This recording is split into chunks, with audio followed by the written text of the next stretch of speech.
Thank you very much for your nice words about me, but you gave 50% of my lecture. Mr. Murthy, Mr. Sridha, and my friends, Sunita. It's a pleasure to be with you always, because once a teacher, always a teacher, like the principle of mortgage. Once a mortgage, always a mortgage. Once a teacher, is always a teacher. And I like it, to be called a teacher, be a teacher. When I became information commissioner, I thought I'll be missing my students and teaching also. Missing my students is a fact because I don't get them there. But whenever I come to academy like this, I meet them. That is one compensation. Then what about teaching? That's the most important aspect. And surprisingly, I'm doing it. I'm teaching all PIOs. What is RTI? How they have to respond. So my teaching continues. And very interestingly, I'm doing it. And people, they just stop and they look at me. I'm consuming more time for hearing because I'm telling them what to do, how to do, what not to do. So that was then. When I'm writing an order, I'm explaining. So generally, the habit of my commission is give a 2-page order. So whether information should be given or not, like a file noting.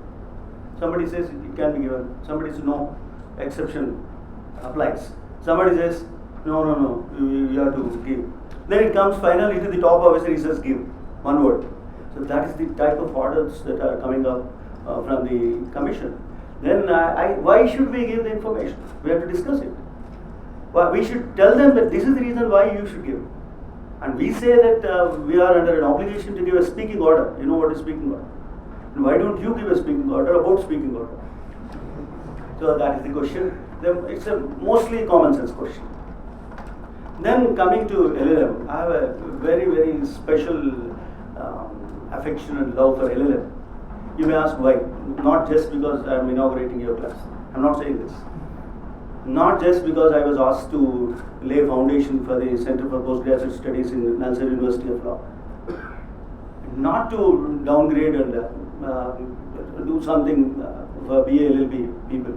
See, BA LLB, they are fresh and they are ready to receive wonderful information. Their interaction is good. Their perception levels are fantastic. And they do good research, strong research, and when they come out, they will be definitely very good resource persons for practicing law and whatnot. And my point with reference to LLM is this. They are, unless they do LLM and they prefer academia, they have decided their course of career in a different way. What about the academics? One of the most baffling factors of education in this country today is starvation of universities. Universities are starved of good faculty members. This is the most important problem. If there are good law lecturers, there will be good lawyers. If there are good lawyers, you will find good judges. And if good judges are there, there will be a strong judiciary. And without strong judiciary, what will happen to this country, you can understand. So that's why I prefer LLM as the most constructive mechanism or source of tomorrow's judiciary. So I see 2015 judiciary in you. Maybe some of you will become, one of you at least will become Chief Justice of India and lay foundation for a better judiciary. That is my expectation. I hope you will do that. Then to do that, what is it we have to do? That is the point I am trying to make it. Before that, I will complete the story which Mr. Murthy has initiated. It's a very, very important story. I would like to tell you, and I would like you to understand the importance of that story. Anecdote. After the end of the colonial rule, 15th August, it was 16th August, perhaps. And all the generals, all the uniformed staff and senior civil servants were sitting around like this, a small meeting. And Nehru was thinking of who should be the first chief of army. Then he found nobody. Maybe he doesn't have information. It's an information issue. So then he said, why not we have a British person as first general so that we gain experience from him. Because we are just a young nation, yesterday only we have born. Then one general took courage to ask, may I ask a question? What's the question? First question was, may I ask a question? Generally, you understand the psychology of, even if he is a dictator. If you ask, may I ask a question, he will definitely say yes. So he just took his permission, but that itself was very offensive for Nehru. Who is this man? Why is he asking question? What question he will ask? Was his temperament. Then when he permitted, he started asking. So we are a young nation. We also don't have any experience in political field. Why not we suggest the first Prime Minister should be a Britisher? Was the counter question. Then he took a back and he was shocked. And this was narrated to explain what is the meaning of pin drop silence. Have you ever heard the practical aspect of pin drop silence? You will hear the pin dropping. That was the silence that was ruling for a couple of minutes. Then he composed himself, shot back an offer to the general who raised that question. Mr. General, would you like to be the first Chief of Army of India? Look at the statesmanship of Nehru. Then he said, no, Prime Minister, I am not interested in it. I have a better talented person. We have a better talented person called Kariyappa. Make him the chief, and he will prove that he is the best person. So when you are asking for someone else, you will be bold enough, and you can definitely propose a better name. And he was the first chief, and this gentleman became first Lieutenant General of Indian Army. This name of this person is Nathu Singh Rathod. Nathu Singh Rathod. Fantastic story. What altered the shape of Indian Army then? A question altered the shape of India. A question, a courage to ask this question. And we should have enough courage to raise question at an appropriate time. We should not hesitate. And for hesitation also, I would like to give a story. We should not hesitate. The Neil Armstrong, he is the person who made history by stepping onto the moon. But he was only a co-pilot. The pilot was another person. And he was a very bold man, experienced man who had experience in spacewalking. He was picked up as pilot. And then second person, he was this fellow who is also a courageous man. He was from Navy, American Navy. He was taken as a co-pilot. Because of his courage, he was taken. Then when the mission Apollo launched on the moon, the instruction was coming from NASA. Come on, step out. Step out. Second time he said, the first man, pilot, was hesitating. He was not hesitating for hours, he was hesitating for a couple of seconds. Then the instruction came, co-pilot, step out. Co-pilot is Neil Armstrong, he stepped out. He created history. We know him. We don't know the other man. Hesitation will push you back out of history. Courage will bring you out of your second place and you will be put on first place. Avoid hesitation, ask questions. That is my first request to you. Unless you have a question, how do you research? Unless you have a question, how do you frame a hypothesis? And without hypothesis, what is your research? What do you do for hypothesis? You look to the contextual event. That's my suggestion. I'd like to tell you about the information linked to the hanging of the Memon yesterday, day before. Do you know Afzal Guru was also hanged? And there was a controversy when the UPA government decided not to hand over the body to the relatives. The body was not handed over to the relatives, and the lost rites were performed in the jail compound itself. There was not even an information sufficient notice to the relatives of Afzal Guru.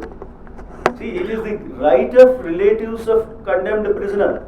It is not right of condemned prisoner. Condemned prisoner is losing his life. Whether we approve death penalty, whether we criticize, that's a different debate. We can as well research into it. I am not saying that you should not do that. Go ahead. But this is a new angle. Then there was a question before me regarding Afzal Guru. They said, what is the jail manual? What is the jail manual regarding information giving to being supplied to the relatives? How advanced you have to give information? Was the question. Jail manual says this is the time period within which you have to see that this is the information. You have to see that the persons who are supposed to receive information has received the information. Not that you are dispatched it or you have created a record that you are dispatched it. You have a speed post dispatch receipt with you. No. See that it is received by them. How do you do that? You have to contact the concerned collector, and collector has to district magistrate, and district magistrate has to send his concerned person of that area, and he has to see that the information about death of so-and-so person reached the person. That is what is information being communicated to the other party. Not that you have dispatched a letter and shown to me dispatch proof. We don't believe your dispatch proof. That was not done. Then my order was, come on, show me the information, give the copy of the warrant and all that information. What letter you have communicated, at what time it reached the other party. If you have any information, if you don't have, collect it. That was my order, and very, very strangely, the Home Department went in appeal to Delhi High Court. Delhi High Court gave a stay, and we don't know what happened thereafter. And now, what is the lesson taught by the question? Sometimes what happens, if you question, you may not get information, but systems will change. And I will give you the example of change in the system. What was the change now? After the Memon's family, Yaqub Memon's family was informed in advance, saw to it that they really, in effective communication, they receive it, and the body of Mr. Memon was handed over to them for the cremation. Change in the system. How it happened? And the first person who asked RTA did not get the information. I'll give you another such great example where questioning itself is very important, not the information. Information also is important, but questioning itself will have its wonderful impact. There was one minister in Maharashtra. He was convicted in contempt of court. He was environmental minister. Supreme Court passed an order in a environmental litigation, public interest litigation, saying that you should not permit any sawmills. No sawmills, please. And if you permit sawmills, you will be overawed for contempt of court. That was the order. Very specific order. Contempt of court was also given as a warning. This gentleman issued 100 sawmill permissions. This fellow doesn't know, or nobody brought that order to his notice, or we don't know how it happened. This fellow granted 100 permits, and this was taken to the Supreme Court, contempt of court. He was punished for 30 days. This man went to jail, perhaps saw the jail for the first time, or maybe we don't know exactly. Then he developed chest pain. Nobody can dispute if someone claims chest pain. How can it be diagnosed? Chest pain. Who will diagnose it as what? So the moment he complained chest pain, and according to the Charter of Human Rights, you have to simply believe it. You have to take him to hospital. He was taken to hospital, one of the best hospitals in Bombay. He was admitted, and he got released on 29th day.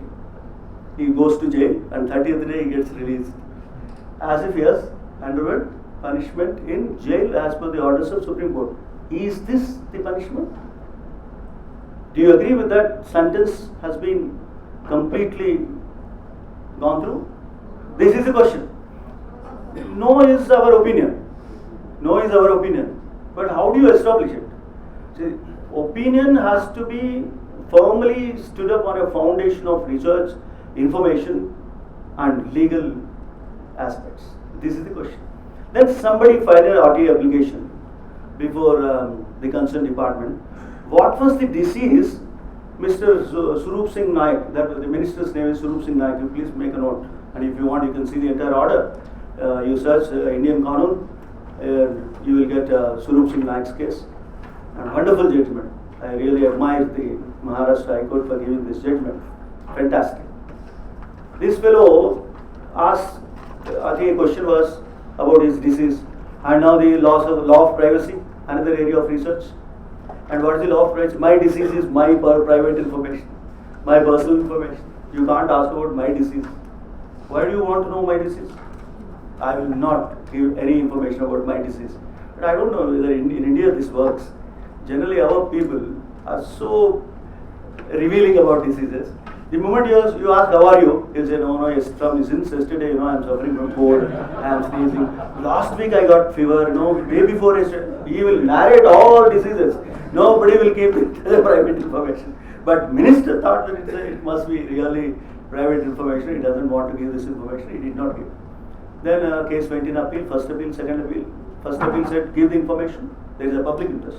Section 8(1)(j) of Right to Information Act gives an exception to personal information.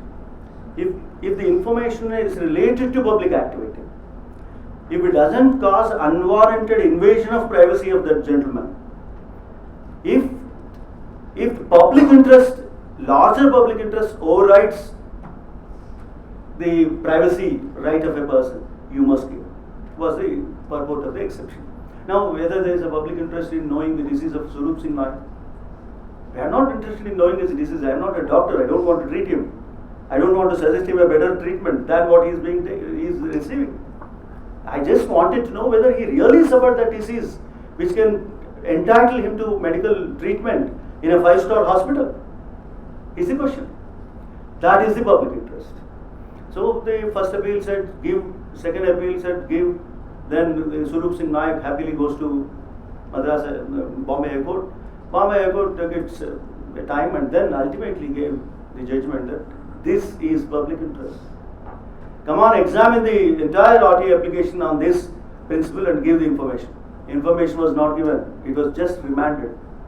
But you know, every minister in Maharashtra, before complaining chest pain, they are remembering Swarup Singh Naik. And they are not claiming any such diseases. This is the importance of right to information. This is the change that Right to Information Act will bring. Not act, your question will bring. Right to Information Act is just a piece of paper. Unless you put it to a dynamic use of it, nobody will bother about it. So this is the importance of questioning. I told you how we should raise the question, how we should not hesitate, and third, I told you that questioning itself will change the system. I gave you 3 examples. Now let me put before you another important issue. Again, it is related to my order because my friend has brought it out. I thought we should discuss this. Do you remember Ashby versus White? Yes. Yes, sir. How many of you? 1, 2. Ashby versus White. Can you tell me what happened in that case? The ultimate result. I am not talking about the principle established. I am talking about the result. Anybody? Sorry, becoming a teacher. No denial of marks, don't worry about marks. Just engaging you in discussion. The result is the voter who was denied his right to vote was given compensation of 5 pence in 1703. 5 pence. I don't know what the value of that amount, and I don't know whether you know the value of that amount today, but in 1703, imagine its value. Now it is not question of assessing the value of money. It is question of understanding the necessity to provide a remedy when a particular right which is recognized is violated. That is the point. And this again exposes the importance of dissent. The 4th point I am trying to tell you is we should be bold enough to dissent. Here, Chief Justice Holt was dissenting from the colleagues. What he said is, till then, the law was, unless you prove the damage, you will not get the damages. Ubi just ibi remedium was not the principle. You prove the damage and get the damages. Now, what kind of a damage he has to prove when he was denied his right of exercising the franchise? What kind of a damage? He can't say that the person who won could have won because of my vote, he lost because of that. Unless there is a 1 vote margin, you can't say that. Or you cannot also say that he was defeated because of my vote, because 1 vote margin again is the relevant factor there. Because you have recognized his right by statute, because it is proved that he was denied his right to exercise franchise, you please give the damages. And always the result is arbitrary decision. How do you assess it into your 5 pence? There is no guideline available for that. It's a symbolic recognition of violation of right, so I will give. Now this similar question came before me. He was narrating. Sumit is the name of the voter. He is just 21-year-old. At the age of 18, he was very much interested in getting enrolled as voter. He got enrolled. Luckily, the election office has given him a proper enrollment, ID card. He went and voted first Aam Aadmi government, 2013. Then there was Lok Sabha elections in 2014. He voted. Don't ask me whom did he vote. I don't know. I did not ask him. Then third, he went there to vote again in 2015 when the general elections for Delhi Assembly was going on. He was denied. To his surprise, he was found, his name was not found in the voters list. Then his question was, why my name was deleted from the voters list? When I could exercise in 2 elections, why should I not exercise it in 3rd election? Luckily, there is 1 election every year, so that I can exercise my right. Then why should I not, was the question. There was no response. Then he wanted an inclusion of his name back in the voters list. There was no response. Then he files a right to information request saying that what happened to my earlier petitions. Now, this is the process, details. Devil resides in details, and God also. God also resides in details. So if you know the details, you are God of particular area of knowledge. If not, the devil in details will kill you. So be aware and you please collect all the details strongly. And there is another example of student research with reference to this in yesterday's event. You know, NLU, National Law University of Delhi, students have researched and came out with a wonderful result as to who is getting proper legal assistance when they are fighting the the death penalty cases.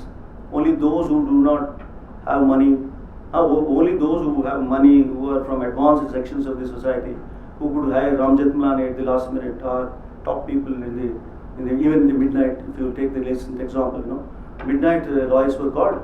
Anand Grover, that is gentleman, Prashant Bhushan, all the top lawyers descended on Supreme Court. And all the 3 judges rushed to Supreme Court at 1:30, and at 4:56 the final order was being dictated. There was wonderful argument. And do you know one of the areas, what was the basis of trial at the dead of the night for this event? Do you know what was that? They challenged Section 302. Constitutional validity of 302 Indian Penal Code was challenged. That is the area.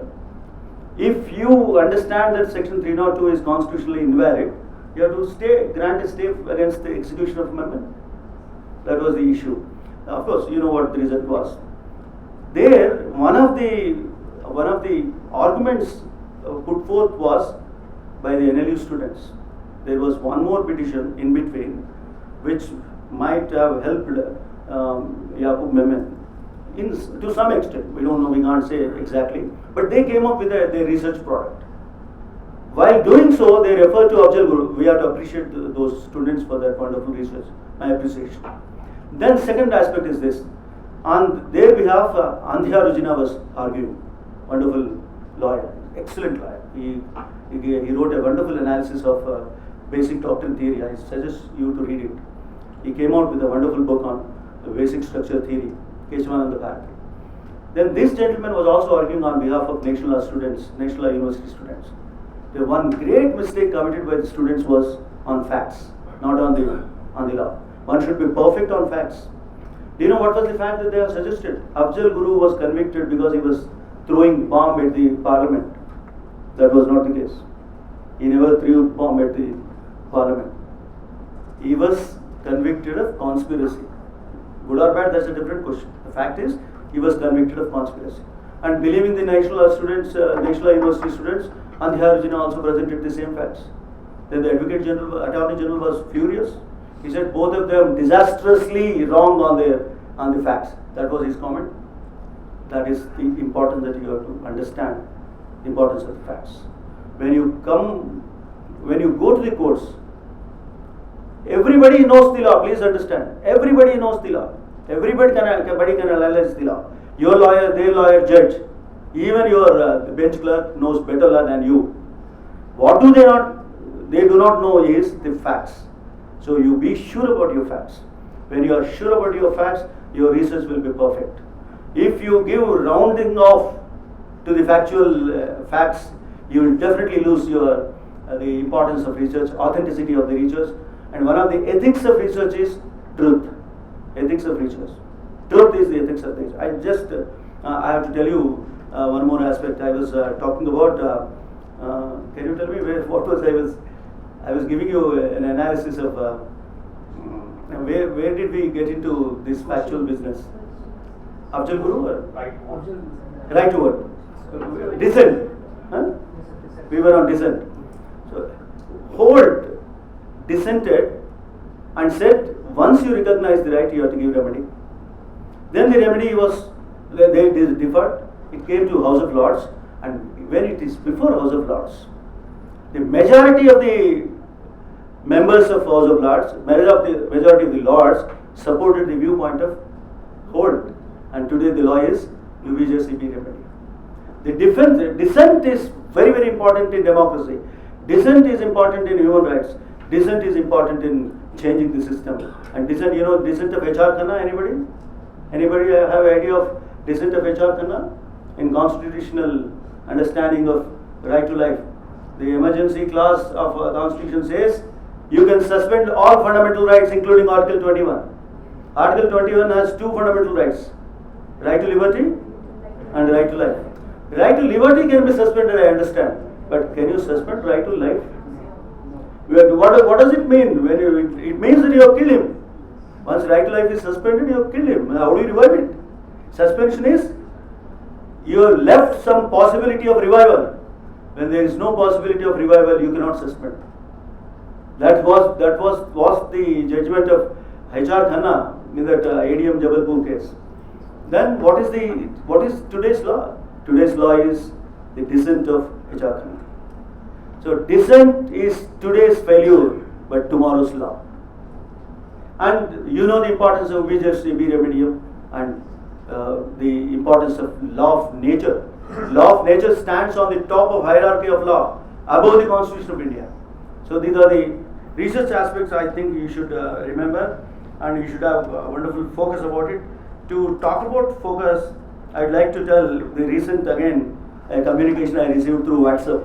You also must have received it. The Obama and Modi were discussing something. Then some guy wanted to know what they were. He's very curious to know what are you discussing. I was just proposing to kill all 14 crore Pakistanis and Sunny Leone. Then that guy asked, why Sunny Leone? Then do you know what was the Modi's reply? Very interesting. I told you, nobody will bother about 40 crores of Pakistan. Everybody will bother about Sunny Leone. So the politicians and the best communicators will devise mechanisms to divert your focus, divert your attention, and you must keep your focus. That is the point I'm about to divert by giving the example. They will simply give something which you are bothering about, and they say you are not bothered about the main issues. My suggestion is, please don't go sway away by these interesting diverting attractions. Don't get into these diversions. Stick on to your point. That is the point I thought I should make. I'd like to tell you, you will find wonderful research points in the contextual events.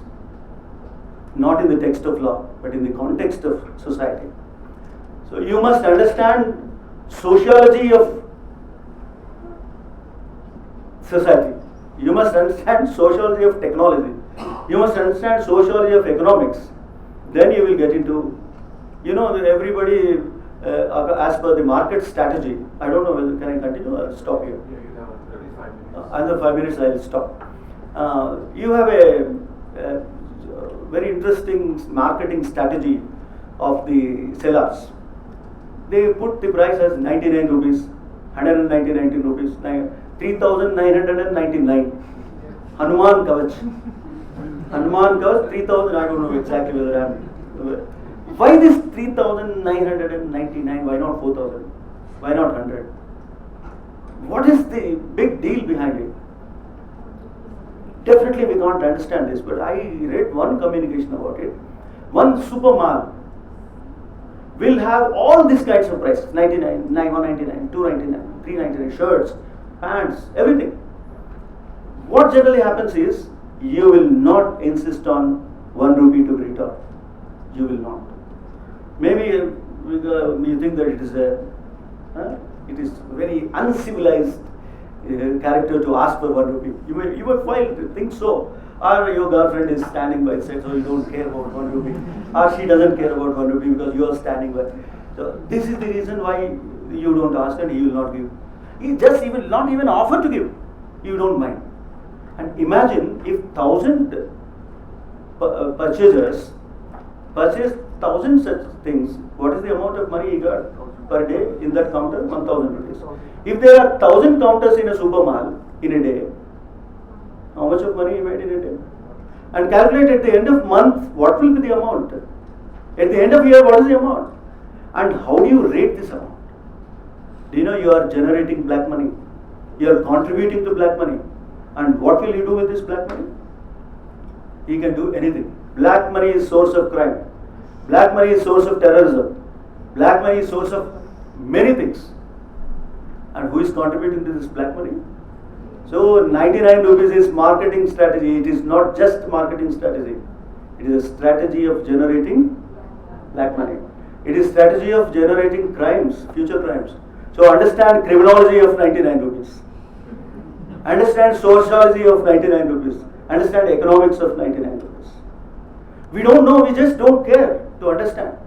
But maybe there is some unimaginable aspect behind it. I will conclude with one aspect of IPR, because IPR is most loved one, by all of the students. There was one selfie by monkey. Yes. And the issue was who owns the copyright about that monkey. The camera, the owner of the camera claimed it. His contention is, it's my camera. I have set it. I dropped it by accident, and monkey picked it up and it took selfies of its own beautiful feature. Then monkey doesn't know IPR, it did not study in joining global school of Jinnah. It did not join. It doesn't have money. It doesn't know that it is his right, it's right. I don't know whether we should say his or her. Now the new expression is coming, MX. We don't know it is MX monkey or Mr. Monkey or Mrs. Monkey. We don't know. And now the cameraman was questioning the websites which are circulating the selfie of monkey, beautiful photograph. Then it got referred to American, some concerned authority, and they came out with a statement. The intellectual property right is available only to human beings. Luckily, they have recognized the right intellect of human beings. So monkey is not a human being, so human right doesn't, copyright doesn't exist in it. And because you are not the owner of the picture, because you are not clicked the picture, you will not have copyright in that. So these are the issues. And one more interesting aspect regarding geographical indication. Tirupati Laddu, do you know this? Yeah. Tirupati Laddu. Tirupati Laddu was given geographical indication. The lawyers, the TTD spent lakhs of rupees on lawyers, and lawyers made out a wonderful case, because they are getting money, and they made Tirupati Laddu a geographical indication. My question is, how can it be? How can it be? If that Laddu is being manufactured by some people in general in the locality of Tirupati or Tirumala, you can call it geographical indication and you can protect the rights of those makers. But when TTD is making exclusively with its monopoly over it and selling only under its auspice as a priced product, and when it is assuming the sanctity of prasadam because it is offered to Lord Venkateswara, depending on the belief, how can you say that you are protecting interests of some people who are surviving on the selling of Laddu? So this is a most important question, most important area of research I think you should understand. So I can go on like this, I can point out certain issues also, but I'll desist from doing it because I consumed a lot of time and I must provide enough space for you to question without hesitation and with courage. So please question.